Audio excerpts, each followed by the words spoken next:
Hello बच्चों, आज हम मृदा के प्रकारों के बारे में जानेंगे। इससे पहले के वीडियो में हमने मृदा के दो प्रकार के बारे में पढ़ा था, जलोढ़ मृदा और लाल और पीली मृदा। आज इसके सभी प्रकारों के बारे में जानेंगे। तो आइए शुरू करते हैं। अगला है काली मृदा। काली मृदा को रेगर भी कहते हैं। इस मिट्टी का रंग काला होता है। काली मृदा कपास की खेती के लिए उचित समझी जाती है और इसे काली कपास मृदा के नाम से भी जाना जाता है। यानी कपास की खेती के लिए सबसे अच्छी मिट्टी काली मिट्टी होती है। काली मृदा के बनने में जनक शैलों और जलवायु का महत्वपूर्ण योगदान होता है। अब इसके हम क्षेत्र को देखते हैं। ये मृदाएं मुख्य रूप से महाराष्ट्र, सौराष्ट्र, मालवा, मध्य प्रदेश और छत्तीसगढ़ के पठार पर पाई जाती है। दक्षिण पूर्वी दिशा में गोदावरी और कृष्णा नदियों के घाटियों में भी ये मिट्टी पाई जाती है।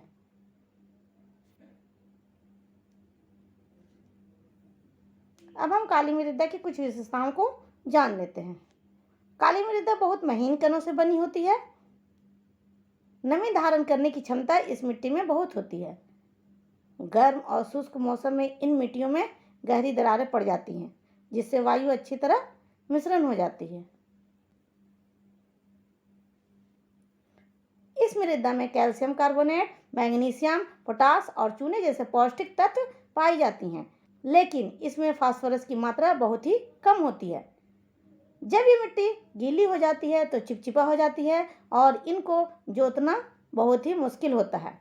इसलिए इसकी जोताई मानसून शुरू होने से पहले कर दी जाती है।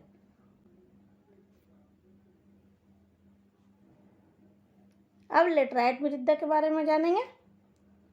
लेटराइट मृदा का निर्माण उष्णकटिबंधीय और उपोष्णकटिबंधीय जलवायु क्षेत्रों में होता है।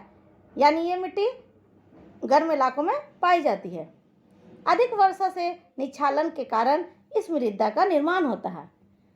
निच्छालन यानी वर्षा के साथ साथ मिट्टी के कण भी जमीन के अंदर चले जाते हैं। इसे ही निच्छालन की क्रिया कहा जाता है।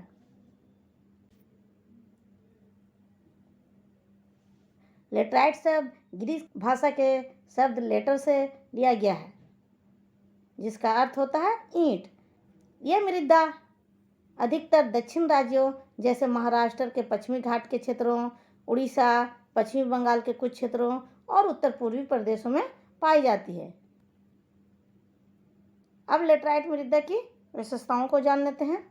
इस मिट्टी का गठन आर्द्र और शुष्क ऋतु के एक के बाद एक आने जाने के कारण होता है। यानी एक मौसम के आने और जाने के कारण होता है। लेटराइट मिट्टी अधिकतर गहरी और अम्लीय होती है। इसमें पौधा को पोषक तत्वों की कमी होती है। जिन क्षेत्रों में लेटराइट मृदा में ह्यूमस की मात्रा अधिक होती है, उन क्षेत्रों में पर्णपाती और सदाबहार वन मिलते हैं, परंतु जिन क्षेत्रों में ह्यूमस की मात्रा कम होती है, उन क्षेत्रों में विरल यानी कम वनस्पति पाई जाती है।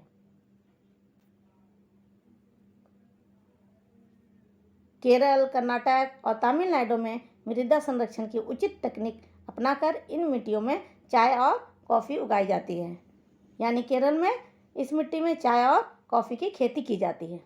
तमिलनाडु, आंध्र प्रदेश और केरल की लाल लेटराइट काजू की फसल के लिए अधिक उपयुक्त है।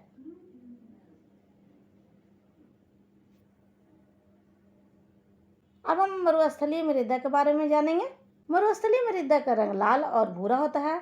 यह मृदाएं आमतौर पर रेतीली और लवणीय होती हैं। लवणीय यानी इसमें नमक की मात्रा अधिक होती है। इस मृदा में ह्यूमस और नमी की मात्रा कम होती है। इस मृदा के नीचे की सतह में कैल्शियम की मात्रा बढ़ती चली जाती है और इनके परतों में चूने के कंकड़ की सतह भी पाई जाती है। इस मिट्टी को सही तरीके से सिंचाई करके खेती योग्य बनाया जाता है। यह मिट्टी खासतौर से पश्चिमी राजस्थान में पाई जाती है। अब हम वन मृदा को पढ़ेंगे। ये मृदाएं पहाड़ी और पर्वतीय क्षेत्रों में पाई जाती हैं। इन मृदाओं के गठन या निर्माण में पर्वतीय पर्यावरण के अनुसार बदलाव होता रहता है। नदी घाटियों में ये मृदाएं दोमट और सिल्तदार होती है, यानी इसके कण बहुत ही महीन होते हैं, लेकिन ऊपरी ढालों पर इनका गठन मोटे कणों से होता है।